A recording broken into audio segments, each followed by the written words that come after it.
nun. Tapos sabihin nila na ako daw yung gumawa, naghagis ng granada. Kung ako gumawa yon, naghagis ng granada, military ako, hete. Dalawang granada, hindi ko kaya kunan ng pinyon at ihagis. Baka siguro ubos na sila lahat doon kung ako naggawa nun.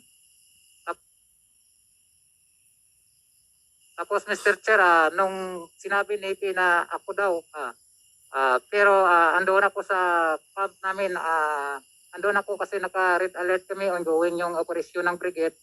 Kailangan yung tao andyan talaga kasi dual kuan ako doon dual function mechanic ako tapos driver ng armor tank. Si Mr. Godofredo Alarba Sr. was killed in Barangay Braulan, San Enrique, while grazing po ng kanyang kalabaw. And based on the information of the San Enrique, one of the alleged suspects there in the killing of Mr. Godofredo Alarba Sr. was Jeffrey Barrios, but no witness had came out para po maipile yung kaso. Noong July 30, 2023, the house of Godofredo Alarba Jr. was trapped by using a 5.56 caliber rifle and subsequently the throwing of 2 hand grenades of fragmentation hand grenade which might cause the death of all the occupants there. Yung mga biktima po na naipile ng San Enrique po, Mr. Chair. But luckily po, it did not explode yung hand grenade. Noong 12 midnight ng gabi, yung operating troops na binoko. At dahil alam ko po ay armed and dangerous yung suspect natin, yung subjects natin ng search. And for his profession being a scout ranger, a member of the Philippine Army, Mr. Chair. Hindi ako nagtubiling maghingi ng guidance at tulong sa ating buting provincial director na bigyan ako ng additional personnel. Walang raid po na nangyari muna, walang search. So nagsecure lang muna kami ng tao para walang crossfire, walang masugatan sa amin o sa kabilaman o walang mga ano pang mangyari. On August 13, na-file namin kaagad yung kaso na illegal possession of firearms and ammunitions and violation of RA 9516 against Neptali Barrios, the brother of Jeffrey Barrios. Kaya bibigyan po natin ng pagkakataon ang grupo ng mga suspect para i-explain yung binabanggit po ninyong CCTV na I was able to see, and siguro for the members also to see the CCTV for our own perusal para maintindihan po natin kung ano po yung sinasabing allegation po ng party po ng mga Barrios. Mrs. Nelly Barrios, can you kindly introduce yourself? Good afternoon, Your Honor. Ako po si Nelly Solana Barrios, asawa ni Jeffrey Garcia Barrios. Ako po yung nandoon sa bahay nung time na nag-conduct sila ng search warrant. And then pag nila doon sa bahay namin na nag-ano sila doon na nandoon yung mga pulis na nagtawag sila na buksan nyo to, pulis to. May search warrant kami. Guwa, labas kayo, labas. Yan ang sabi nila. Sabi ko sa kanila, sandali lang po. Ngayon, hindi po sila nakikinig. Sagbay tadyak pa rin yung pintuan namin hanggang sa nasira, Your Honor. Binuksan ko yung pinto, sabi ko sa kanila, sandali lang. Kasi nga that time, umiihi po ako. Hindi nagsusot din po ako ng bra. Kasi nga, doon din po ako natutulog sa baba. Nung pumunta na po ako sa pintuan kung saan sila nandoon para buksan, sira na po yung pintuan namin dahil nga sa kakatadyak nila. Lumipat po ako doon sa kabilang pintuan, nakita ko na lang po yung kapatid ko na binuksan. And then hinila po nila yung kapatid ko, pinadapa nila. Kasama na rin po nung dalawa kong pamangkin. Na wala naman po silang maipapakitang search warrant, sir. Paulit-ulit ko po hinahanapan sila ng search warrant pero wala po talaga silang maipakita, sir. Pinasok na po ng 3 tao po, sir. Isang nakasibilyan, umakyat po sa taas ng bahay namin. Ang tanong ko po, bakit po sila pumasok sa bahay namin na wala naman po silang naipakitang search warrant sa akin, wala ring kagawad, walang kapitan. Hinahanapan ko po sila, wala po. Pagkatapos paulit-ulit ko po talaga sila hinahanapan ng search warrant, sir. Bakit may pumasok ng pulis sa bahay namin? May pumasok ng kasamahan nyo. Bakit anong ginawa niya doon sa taas na wala na pong tao sa bahay? Pinalabas na po nila kaming lahat. Pero sila pumasok sa loob. Makikita naman po lahat sa CCTV, sir.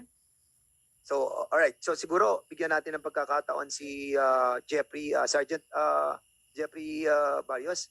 Siguro, ikwento mo lang kung ano yung mga nalalaman mo. Yung sinabi ni po ni Hepe na out of issues naman yung sinabi niya eh. Force report ka pa Hepe. Yung kapatid ko nakulong 2014 pa yun nakulong. Bakit sinabi mo nakulong ngayon? Tapos yung nangyari doon Mr. Chair, may nangyaring shooting incident sa barangay Baraulan San Enrique July 30 to AM ata yun. Ngayon nung natapos yung ano nila doon, investigasyon siguro, wala silang makuha na o madampot na ikulong na tao kung sino naggawa nun. Ako yung pinagbintangan nila kasi may away daw yung Alarba sa kapamilya ko eh. Baryo sa Alarba. Samantala, matagal na panahon yun. 28 years na nangyari doon. Bakit ako pa yung magawa nun? Tapos sabihin nila na ako daw yung gumawa, naghagis ng granada. Kung ako gumawa yun, naghagis ng granada, military ako, Hepe. 2 granada, hindi ko kaya kunan ng pinyon at ihagis. Baka siguro ubos na sila lahat doon kung ako naggawa nun. Tapos Mr. Chair, nung sinabi ni Hepe na ako daw, pero andoon ako sa pub namin, andoon ako kasi naka-red alert kami ongoing yung operasyon ng brigade. Kailangan yung tao andyan talaga kasi dual kuan ako doon eh, dual function eh. Mechanic ako tapos driver ng armor tank. Kaya hindi ako makaalis-alis doon.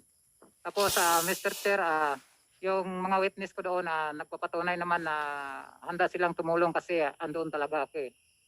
Pinasok nila yung bahay namin, kawawa naman yung misis ko, wala ako doon. Pinilit niyo yung buksan yung pinto. Nung pinilit niyo binuksan yung pinto, pinalabas niyo yung mga bahay. Hindi naman kayo nagdala ng member of the family. Kasi nakikita natin sa CCTV, nakalabas lang lahat na occupants. So anong intensyon?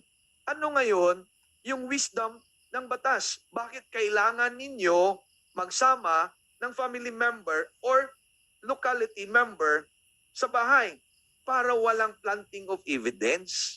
Kaya kung kayo, may kinuha kayong baril doon sa itaas, wala kayong testigong dinala sa pagkuha yung baril sa second floor, this case will be dismissed again because the interpretation of the law is always in favor of the accused.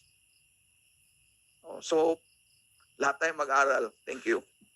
Mr. Chair, maybe just like the Vice Chair of NAPOLCOM, I am bothered by the statement of Lieutenant Colonel Palomo that they can violate the provision of the rules on procedure just to make sure na wala pong tao na babaril po sa inyo.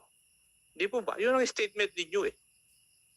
I think that's wrong because there are other ways of, shall we say, attaining that. For example, the question is, why would you enter a dwelling without any search warrant yet?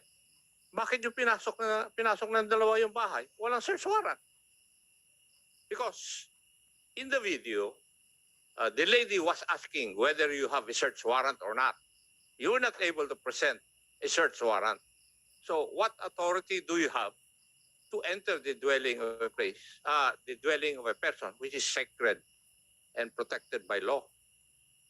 Mali yung iniisip ninyo eh. Mali yung proseso na ginagawa ninyo.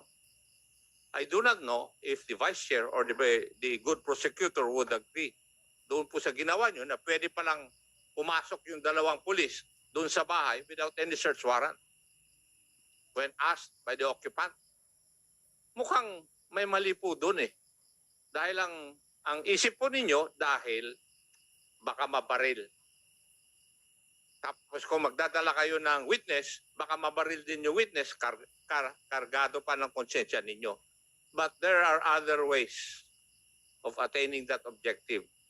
Normally, nung panahon namin, pag sinesearch namin yung lugar at delikado at wala pa yung search warrant, pinapalibutan namin para wala nang makaalis na tao. At pagdating na nung search warrant, which is the authority provided for by law para gawin ko yung dapat kong gawin, that would be the only time that I can enter the dwelling of an individual. So, yun po dapat ang sundin natin. So there's something wrong. That's why I'm bothered doon sa inyong mga statement because it is expressly provided for by law na kailangan pag pumasok ka sa bahay na may bahay, meron ka dapat witness. Hindi nyo po nasunod yun. Pangalawa, pumasok po yung dalawang pulis according to the video,